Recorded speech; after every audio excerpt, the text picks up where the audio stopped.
Sports में अगर fairness ना हो तो एथलीट्स अपनी असली एबिलिटी कैसे दिखाएंगे? Welcome to our channel study physical education. It's more than just playing games. हमारा नेक्स्ट टॉपिक है क्लासिफिकेशन और डिविजनिंग इन स्पोर्ट्स, जो स्पोर्ट्स में फेयरनेस और इक्विटी लाने के लिए बहुत जरूरी है। Concept of classification. स्पोर्ट्स में क्लासिफिकेशन एक ऐसा प्रोसेस है जो एथलीट्स को उनकी फंक्शनल एबिलिटी और इम्पेयरमेंट के लेवल के हिसाब से ग्रुप करता है। इसका मेन मकसद ये है कि कंपटीशन फेयर और इक्विटेबल हो। पैरालंपिक और एडेप्टिव स्पोर्ट्स में क्लासिफिकेशन का इस्तेमाल लेवल प्लेइंग फील्ड बनाने के लिए होता है, ताकि एथलीट्स अपनी एबिलिटी के आधार पर जज किए जाएं, न कि अपनी इम्पेयरमेंट के आधार पर। इस प्रोसेस में एथलीट्स का फिजिकल, सेंसरी या इंटेलेक्चुअल इम्पेयरमेंट इवैल्यूएट किया जाता है और उनकी फंक्शनल एबिलिटी के हिसाब से उन्हें अलग अलग स्पोर्ट क्लासेस दी जाती हैं। इस प्रोसेस में मेडिकल असेसमेंट्स, फिजिकल असेसमेंट्स और टेक्निकल इवैल्यूएशंस जैसे कई स्टेप्स शामिल होते हैं। यह काम ट्रेन्ड क्लासिफायर्स करते हैं। क्लासिफिकेशन स्पोर्ट्स में फेयरनेस और इक्वल अपॉर्चुनिटीज को बढ़ावा देता है। जब एथलीट्स को सिमिलर इम्पेयरमेंट लेवल्स में ग्रुप किया जाता है तो वे अपनी एबिलिटीज को शो कर पाते हैं। पैरालंपिक्स में क्लासिफिकेशन। पैरालंपिक स्पोर्ट्स में क्लासिफिकेशन सिस्टम एथलीट्स को उनकी इम्पेयरमेंट के लेवल के हिसाब से ग्रुप करता है, ताकि वे फेयर और इक्विटेबल तरीके से कॉम्पीट कर सकें। यह सिस्टम सुनिश्चित करता है कि एथलीट्स की परफॉर्मेंस को उनकी स्किल के आधार पर जज किया जाए, न कि उनकी इम्पेयरमेंट के एक्सटेंट पर। हर स्पोर्ट के लिए क्लासिफिकेशन सिस्टम अलग होता है। जैसे व्हीलचेयर बास्केटबॉल, इसमें प्लेयर्स को 1 से 4.5 पॉइंट्स मिलते हैं। ज्यादा इम्पेयरमेंट वाले प्लेयर्स को कम पॉइंट्स मिलते हैं और कम इम्पेयरमेंट वाले प्लेयर्स को ज्यादा। स्विमिंग, इसमें एथलीट्स को S1 से S14 तक क्लासिफाई किया जाता है। ज्यादा इम्पेयरमेंट वालों को कम नंबर्स मिलते हैं और कम इम्पेयरमेंट वालों को ज्यादा। एथलेटिक्स, इसमें क्लासिफिकेशंस T या F11 से 64 तक होती है। T का मतलब ट्रैक है और F का मतलब फील्ड। विजुअल इम्पेयरमेंट वालों को कम नंबर्स मिलते हैं और फिजिकल इम्पेयरमेंट वालों को ज्यादा। Concept of डिविजनिंग। डिविजनिंग एडेप्टिव स्पोर्ट्स में एक ऐसा प्रोसेस है जो एथलीट्स को उनकी एबिलिटी के आधार पर अलग अलग डिविजन्स में ग्रुप करता है। यह भी फेयर और इक्विटेबल कंपटीशन सुनिश्चित करता है। डिविजनिंग से एथलीट्स अपनी जैसी एबिलिटी वाले दूसरों के साथ कॉम्पीट कर पाते हैं। डिविजनिंग का प्रोसेस स्पोर्ट और कंपटीशन के लेवल के हिसाब से अलग हो सकता है। एक बार जब एथलीट्स को उनके डिवीजन में असाइन कर दिया जाता है तो वे दूसरों के साथ कॉम्पीट करते हैं जिनकी एबिलिटीज उनसे मिलती जुलती हैं। इससे कंपटीशन फेयर और एक्साइटिंग होता है। स्पेशल ओलंपिक्स में डिविजनिंग। स्पेशल ओलंपिक्स में डिविजनिंग का मकसद फेयरनेस, इंक्लूजन और स्पोर्ट्स का एंजॉयमेंट प्रमोट करना है। इससे सभी एबिलिटी लेवल्स के एथलीट्स को सेफ, फन और रिवॉर्डिंग तरीके से पार्टिसिपेट करने का मौका मिलता है। डिफरेंस बिटवीन क्लासिफिकेशन और डिविजनिंग इन स्पोर्ट्स। सबसे पहले बात करते हैं क्लासिफिकेशन और डिविजनिंग के मीनिंग्स की। क्लासिफिकेशन एक सिस्टम है जो पारा स्पोर्ट्स यानी पैरालंपिक्स और बाकी डिसेबिलिटी स्पोर्ट्स में यूज होता है, ताकि कंपटीशन फेयर रहे। वहीं डिविजनिंग एक सिस्टम है जो स्पेशल ओलंपिक्स में यूज होता है, खासकर उन एथलीट्स के लिए जिनके पास इंटेलेक्चुअल डिसेबिलिटीज होती हैं। अब आते हैं पर्पसेस पर।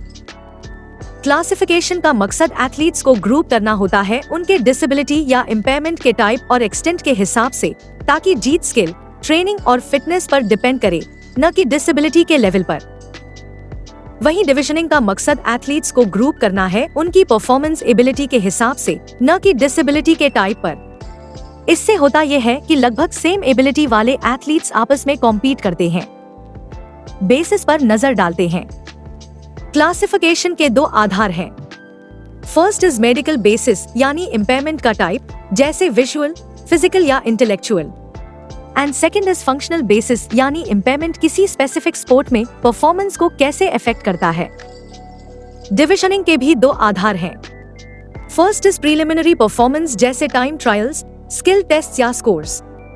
एंड सेकंड इज एज और gender. In short, classification disability के टाइप और सेवेरिटी पर आधारित सिस्टम है और डिविजनिंग एबिलिटी या परफॉर्मेंस लेवल पर आधारित सिस्टम है। Needs and importance of classification in sports.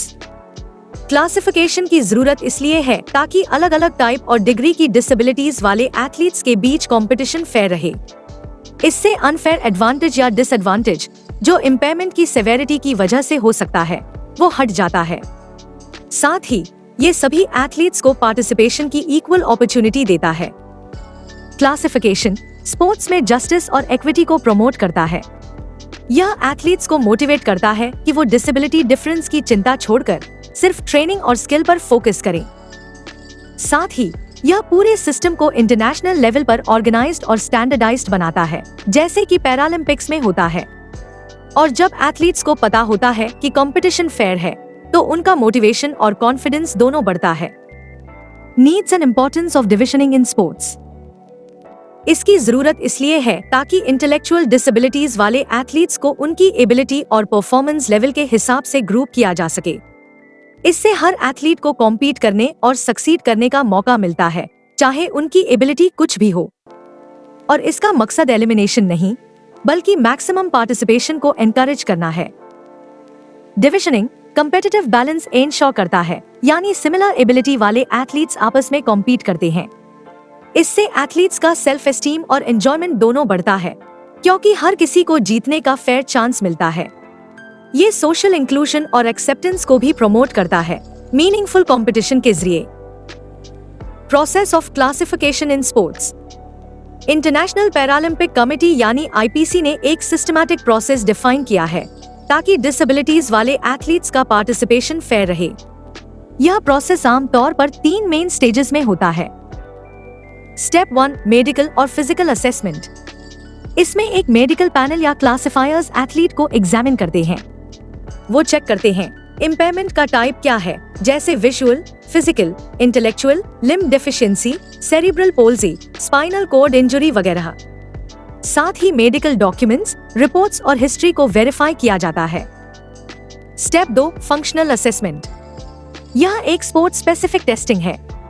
इसमें एथलीट अपने स्पोर्ट से जुड़ी स्पेसिफिक फिजिकल और टेक्निकल टास्क्स परफॉर्म करता है। क्लासिफायर्स ऑब्जर्व करते हैं कि impairment movement, strength, coordination, balance, vision या दूसरी फंक्शंस को कैसे अफेक्ट करता है। फॉर एग्जाम्पल, स्विमिंग में क्लासिफायर्स आर्म और लेग मूवमेंट को पानी में टेस्ट करते हैं। एथलेटिक्स में रनिंग स्टाइल और लिम्ब यूज को ऑब्जर्व किया जाता है। स्टेप 3 ऑब्जर्वेशन इन कॉम्पिटिशन। अब एथलीट को रियल कंपटीशन में ऑब्जर्व किया जाता है। क्लासिफायर्स चेक करते हैं कि इनिशियल असेसमेंट एक्चुअल परफॉर्मेंस से मैच करता है या नहीं। जरूरत पड़ने पर कंपटीशन के बाद क्लास एडजस्ट भी की जा सकती है। Final step allocation of sports class. पूरे असेसमेंट के बाद एथलीट को एक स्पोर्ट क्लास दी जाती है, जैसे T11 to T13 for visually impaired athletes या T42 to T47 फॉर एम्प्यूटीज। ध्यान रहे, हर स्पोर्ट का अपना क्लासिफिकेशन सिस्टम होता है, क्योंकि इम्पेयरमेंट का इफेक्ट हर स्पोर्ट में अलग अलग होता है। फॉर एग्जाम्पल, एथलेटिक्स में अगर कोई एथलीट डबल बिलोनी एम्प्यूटी है तो उसे T44 में क्लासिफाई किया जा सकता है। लेकिन स्विमिंग में वही एथलीट अलग तरीके से क्लासिफाई होगा, जैसे S9, क्योंकि स्विमिंग में बॉडी फंक्शंस अलग तरह से काम करते हैं। Process of divisioning in sports. Divisioning process आमतौर पर 5 स्टेप्स में होता है। Step 1 registration and eligibility check. सबसे पहले एथलीट्स इवेंट के लिए रजिस्टर होते हैं। फिर एज, जेंडर और एलिजिबिलिटी को स्पेशल ओलंपिक्स के रूल्स के हिसाब से कंफर्म किया जाता है। स्टेप 2 प्रीलिमिनरी इवेंट्स और असेसमेंट। मेन कंपटीशन से पहले athletes preliminary rounds, time trials या स्किल टेस्ट्स में पार्टिसिपेट करते हैं। यहाँ उनकी परफॉर्मेंस लेवल्स मेजर की जाती है, जैसे स्पीड, स्कोर या skill ability. Step 3 grouping into divisions. Preliminary results के आधार पर एथलीट्स को अलग अलग ग्रुप्स यानी डिविजन्स में बांटा जाता है। हर डिवीजन में आमतौर पर 3 से 8 एथलीट्स या टीम्स होते हैं। क्राइटेरिया जो ग्रुपिंग के लिए कंसिडर किए जाते हैं वे हैं एबिलिटी या परफॉर्मेंस लेवल, जो कि सबसे इम्पोर्टेंट फैक्टर है। Next is age group, fairness के लिए, और जेंडर जहां एप्लीकेबल हो। Step 4 final competition with in divisions. अब एथलीट्स अपने अपने डिवीजन में ही कॉम्पीट करते हैं। इससे कंपटीशन क्लोज रहता है और एबिलिटी डिफरेंसेस बहुत छोटे रखे जाते हैं। Step 5, awards and recognition. Her division के फर्स्ट, सेकंड और थर्ड प्लेस के लिए अपने विनर्स होते हैं। साथ ही सभी पार्टिसिपेंट्स को रिकॉग्नाइज किया जाता है, जिससे इंक्लूजन और अचीवमेंट की स्पिरिट और स्ट्रॉन्ग होती है। फॉर एग्जाम्पल, मान लीजिए एक 100 मीटर्स रेस में 20 एथलीट्स ने रजिस्टर किया। प्रीलिमिनरी हीट्स के बाद उनके टाइमिंग्स 14 सेकंड से 25 सेकंड्स तक आए। अब डिविजनिंग से ग्रुप्स ऐसे बनाए जा सकते हैं। डिवीजन 1 14 से 16 सेकंड्स रनर्स, डिवीजन 2 17 से 19 सेकंड्स रनर्स, डिवीजन 3 20 से 22 सेकंड्स रनर्स, डिवीजन 4 23 से 25 सेकंड्स रनर्स। हर ग्रुप अपने अपने मेडल्स के लिए सेपरेटली कॉम्पीट करेगा। मेन डिसेबिलिटी कैटेगरीज इन पैरालंपिक्स। पैरालंपिक्स में कुल 6 मुख्य कैटेगरीज होती हैं। First is amputee.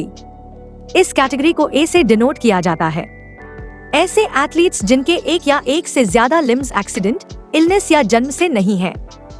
Example sports are prosthetic legs के साथ दौड़ना। Second is cerebral palsy. इस कैटेगरी को सीपी से डिनोट किया जाता है। ऐसे एथलीट्स जिनके दिमाग के इंजरी या डिसऑर्डर से मसल कोऑर्डिनेशन, बैलेंस या मूवमेंट प्रभावित होता है। Example sports are wheelchair racing, 7-a-side football आदि। Third is visual impairment. इस कैटेगरी को वीआई से डिनोट किया जाता है। ऐसे एथलीट्स जो पार्शियली या पूरी तरह ब्लाइंड हैं। Example sports are judo, goal ball या एथलेटिक्स में ब्लाइंड रनर्स अपने गाइड के साथ दौड़ते हैं। Fourth is spinal cord injury. इस कैटेगरी को एससीआई से डिनोट किया जाता है। इन्हें व्हीलचेयर एथलीट्स भी कहते हैं। ऐसे खिलाड़ी जिन्हें स्पाइनल कॉर्ड इंजरी के कारण पैरालिसिस या मोबिलिटी इम्पेयरमेंट है। Example sports are wheelchair basketball, wheelchair tennis आदि। Fifth is intellectual disability. इस कैटेगरी को आईडी से डिनोट किया जाता है। ऐसे एथलीट्स जिनमें इंटेलेक्चुअल फंक्शनिंग और अडेप्टिव बिहेवियर में सिग्निफिकेंट लिमिटेशन होती है। Example sports are athletics, swimming और टेबल टेनिस में आईडी कैटेगरी के events. And sixth is les autres. इस कैटेगरी को एलए से डिनोट किया जाता है। फ्रेंच शब्द लेस ऑटर्स का मतलब है दी अदर्स, यानी अन्य प्रकार की शारीरिक विकलांगता। ऐसे एथलीट्स जो ऊपर दी गई कैटेगरीज में नहीं आते, लेकिन फिर भी किसी फिजिकल डिसेबिलिटी से प्रभावित हैं, जैसे dwarfism, muscular dystrophy, multiple sclerosis आदि। Sport specific classification. हर पैरालंपिक स्पोर्ट का अपना अलग क्लासिफिकेशन सिस्टम होता है। यह इस बात पर निर्भर करता है कि उस स्पोर्ट में इम्पेयरमेंट का क्या असर पड़ता है। Divisioning categories in special Olympics. Divisioning categories 3 मुख्य फैक्टर्स पर आधारित होती है। First factor is age. Athletes को उनकी उम्र के अनुसार ग्रुप किया जाता है ताकि फिजिकल मैच्योरिटी से कोई अनफेयर एडवांटेज न मिले। Typical age groups are 8 to 11 years, 12 to 15 years, 16 to 21 years, 22 years and above। Exact age range sport के अनुसार बदल सकते हैं। Second factor is gender. Male और फीमेल एथलीट्स को आम तौर पर अलग अलग डिविजन्स में रखा जाता है, जब तक कि कोई स्पोर्ट मिक्स्ड जेंडर पार्टिसिपेशन की अनुमति न दे। And last factor is ability और परफॉर्मेंस लेवल। यह डिविजनिंग का सबसे इंपॉर्टेंट फैक्टर है। एथलीट्स को उनकी स्पोर्ट्स एबिलिटी या परफॉर्मेंस के अनुसार डिवाइड किया जाता है। नंबर ऑफ एथलीट्स पर डिवीजन। हर डिवीजन में आम तौर पर 3 से 8 एथलीट्स या टीम्स शामिल होती हैं, जिनकी एबिलिटी और परफॉर्मेंस लेवल लगभग समान हो। अगर आप इसी तरह फिजिकल एजुकेशन के टॉपिक्स आसान भाषा में समझना चाहते हैं तो हमारी बुक ले सकते हैं। लिंक नीचे डिस्क्रिप्शन बॉक्स में दिया है। अगर आपको यह वीडियो पसंद आया हो तो लाइक करें। इससे हमें एनकरेजमेंट मिलती है कि हम आपके लिए ऐसी और वीडियोस बनाएं। अगर आप ऐसी और वीडियोस देखना चाहते हैं तो इस चैनल को सब्सक्राइब करें ताकि हमारी आगे आने वाली वीडियोस आपसे मिस न हो। कमेंट करके बताइए आपको क्लासिफिकेशन और डिविजनिंग में सबसे बड़ा फर्क क्या लगा। मिलते हैं अगले वीडियो में एक नए और इंस्पायरिंग टॉपिक के साथ। Till then, keep learning, keep implementing and keep improving.